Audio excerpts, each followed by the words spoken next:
علامت ہے یہ. آگے اللہ فرماتے ہیں کہ نحن اعلم بما یستمعون به اذ یستمعون الیک. ہمیں خوب معلوم ہے بما یستمعون به، کس غرض سے یہ لوگ، وہ کون سی غرض ہے جس کے ساتھ یہ سنتے ہیں. یعنی جب آپ آ کے یہ قرآن سنتے ہیں نا آپ کی زبان مبارک سے، تو بما یستمعون به، کس چیز کے ساتھ یہ قرآن سن رہے ہوتے ہیں. کیا مطلب؟ یعنی کس غرض سے یہ قرآن سن رہے ہوتے ہیں، کون سی نیت ہوتی ہے جس کے ساتھ یہ قرآن سن رہے ہوتے ہیں. اذ یستمعون الیک، جب یہ آپ کی طرف کان لگا کے سن رہے ہوتے ہیں. ایک ہوتا ہے سمع یسمع، اس کا معنی سننا، ایک ہے یستمع غور سے سننا. کیونکہ پچھلی آیت میں بتایا نا کہ جب یہ قرآن سنتے ہیں تو ہم سننے ہی نہیں دیتے، ان کے اور سماعت کے درمیان ایک پردہ ہوتا ہے. اب سوال پیدا ہوتا ہے بھئی یہ تو بڑے غور سے سن رہے ہوتے ہیں اور اللہ کہہ رہے ہیں سنتے ہی نہیں ہیں. تو اللہ اس میں بتا رہے ہیں کہ یہ سننا الگ طرح کا ہے جس نیت سے یہ سن رہے ہوتے ہیں، اور ہم جو چاہتے ہیں کہ جس نیت سے یہ سنیں وہ سننا الگ ہے. ایک ہے اس نیت سے قرآن سننا کہ مجھے ہدایت ملے، مجھے سیدھا راستہ ملے، کہیں بھی حق بات ملے گی میں اس کو فالو کروں گا. یہ والا جو سننا ہے، اس سننے میں اور قرآن کے درمیان ہم پردہ ڈال دیتے ہیں، یہ نہیں سن پاتے یہ. اور ایک سننا ہے فساد کی نیت سے سننا. غرض کیا ہے کہ تلاش کرو کہیں بھی ان کے خیال کے مطابق قرآن میں کوئی سقم نظر آئے یا کوئی بات تماشا بنانے کا ان کو موقع ملے، پروپیگنڈے کا موقع ملے، تو اس نیت سے یہ سن رہے ہوتے ہیں کہ کوئی ایسی بات ہمیں ملے کہ ہم جا کے پھر اس کا مذاق اڑائیں. تو نیت ہی ٹھیک نہیں ہوتی. اس کی مثال ایسے جیسے جب آپ کو کسی سے نفرت ہو جائے ذاتی طور پر، تو آپ اس کی تقریروں میں بس عیب تلاش کر رہے ہوتے ہیں، یا کتابوں میں عبارتوں میں بس آپ عیب تلاش کر رہے ہوتے ہیں، حالانکہ وہ عیب ہوتا نہیں ہے. آپ کو اپنی بدگمانی اور اپنے ٹیڑھے پن کی وجہ سے، اپنے دماغ میں جو آپ کے فطور ہے اس کی وجہ سے آپ کو اس میں عیب نظر آ رہا ہوتا ہے، کیونکہ آپ کو اس سے ذاتی بغض ہو چکا ہوتا ہے. جب انسان کو کسی سے ذاتی بغض ہوتا ہے تو بس اس کی ہر چیز بھی اس کو الٹی لگ رہی ہوتی ہے. تو اللہ فرماتے ہیں نحن اعلم بما یستمعون به، ہم خوب جانتے ہیں. عالم اس میں تفضیل ہے نا، زیادہ جانتے ہیں، تو اردو میں اس کا ترجمہ ہوگا جو پراپر کہ ہم خوب جانتے ہیں، ہمیں بہت اچھی طرح معلوم ہے بما یستمعون به. لہذا جہاں بھی اعلم کا لفظ آئے نا اس میں تفضیل کے طور پر، تو آپ نے اس کا یہی ترجمہ کرنا ہے کہ ہم خوب جانتے ہیں، ہم خوب جانتے ہیں بما یستمعون به، یہ کس غرض سے یہ لوگ قرآن سنتے ہیں. اذ یستمعون الیک، جب یہ آپ کی طرف کان لگا کے قرآن سن رہے ہوتے ہیں. واذ هم نجوا، اور جب وہ آپس میں سرگوشیاں کر رہے ہوتے ہیں، وہ وقت وہ بھی ہم دیکھ رہے ہوتے ہیں کہ کیا باتیں کر رہے ہیں. ان سرگوشیوں میں یہ کیا کہتے ہیں؟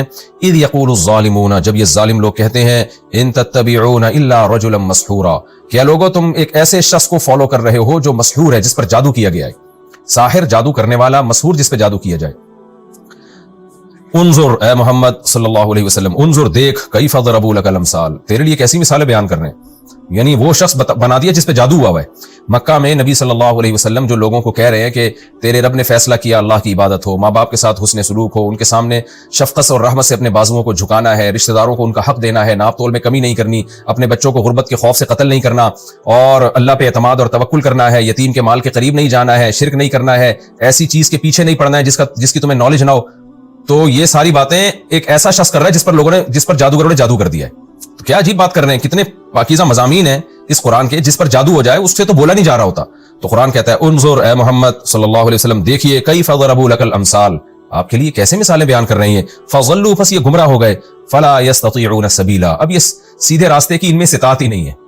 الٹی باتیں اور الٹا سوچ کے نا ان میں ہدایت کی صلاحیت ہی ختم ہو گئی ہے.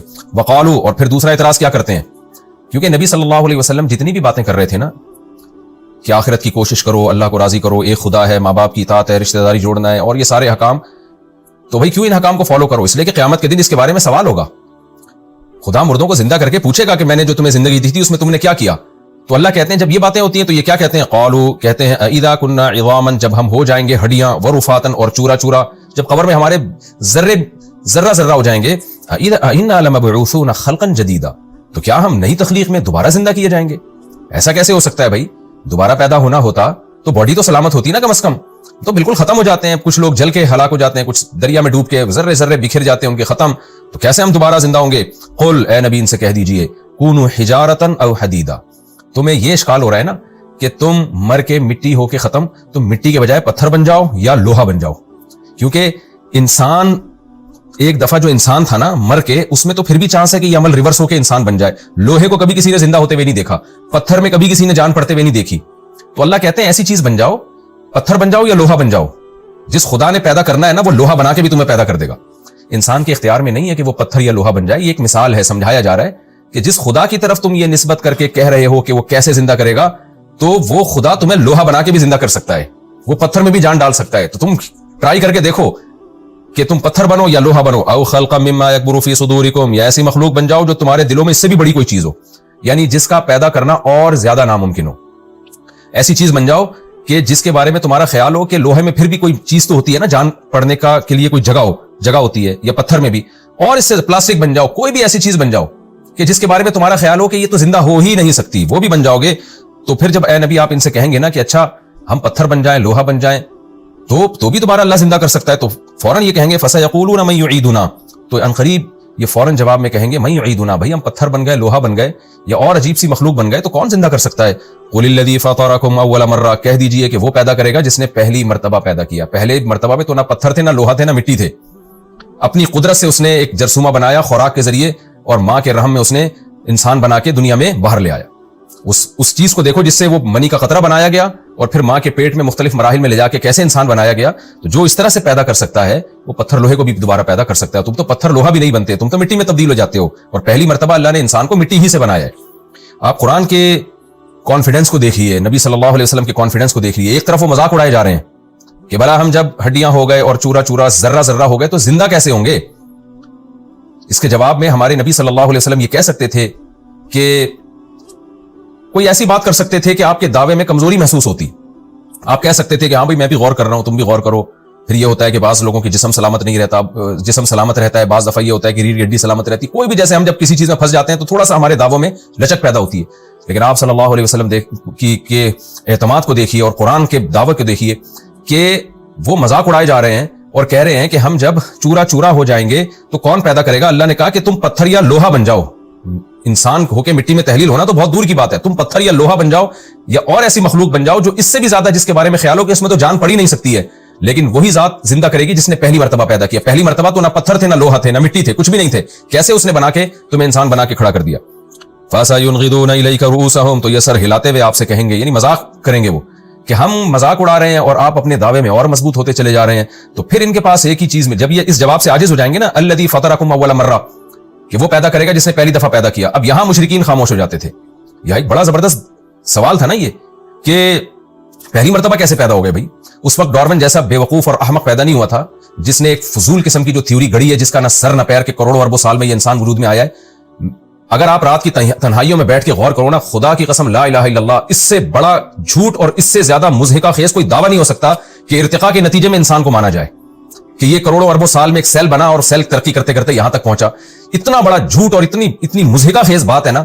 لیکن خدا جب انسانوں کی عقلوں پہ پردہ ڈال دیتا ہے نا ان کے گناہوں اور خدا سے نفرت کی وجہ سے, کیونکہ جب آپ کو خدا سے نفرت ہوگی نا تو پھر نفرت کے نتیجے میں آپ نے گڑھنا ہے. خدا کو تو آپ نے ماننا نہیں ہے, تو کچھ نہ کچھ فلسفہ آپ نے گڑھنا ہے.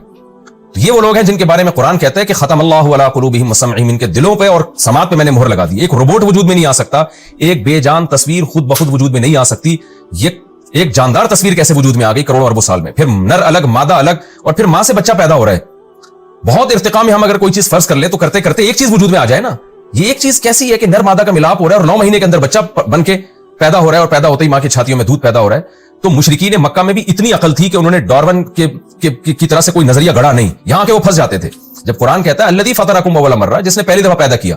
ماں باپ خوراک کھاتے ہیں, اسی خوراک سے اسپم بنتے ہیں, اسی اسپم سے نر اور مادہ جرثومے بنتے ہیں, پھر وہ ماں کے پیٹ میں جاتے ہیں اور کیسے بچہ پیدا ہو کے آنکھ ناک کان سب چیزیں بنا کے دنیا میں آتا ہے اور بہترین دماغ لے کے آتا ہے.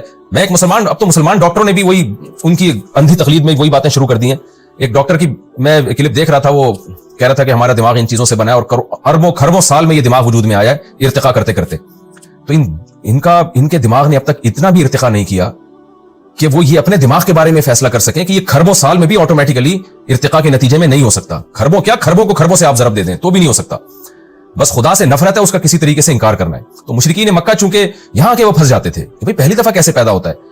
تو واقعی جو پہلی دفعہ پیدا کر سکتا ہے اپنی قدرت سے, وہ دوبارہ بھی پیدا کر سکتا ہے. تو یہاں آ کے پھر وہ سوال گھماتے تھے اور کہتے تھے فَسَيُنْغِضُونَ إِلَيْكَ رُؤُوسَهُمْ, سر ہلاتے ہوئے آپ کی طرف آئیں گے اور کہیں گے متى ہوا, اچھا اگر یہ ہوگا تو کب ہوگا. جیسے آپ کہتے ہیں نا کوئی شخص پیش گوئی کرے کہ یہ کام ہو کے رہے گا, جب آپ پھنس جاتے ہیں تو پھر آپ اسے تاریخ مانگتے ہیں, اچھا بھائی تو بتا کب ہوگا یہ.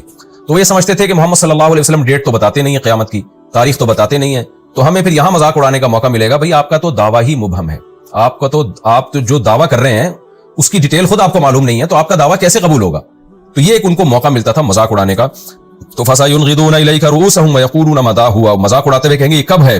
قُلْ عَسَىٰ أَن يَكُونَ قَرِيبًا, آپ کہہ دیجئے امید ہے کہ وہ قریب ہو, کیونکہ جتنا عرصہ اس کائنات کو بنے ہوئے اور آدم علیہ السلام کو آئے ہوئے ہو گیا نا,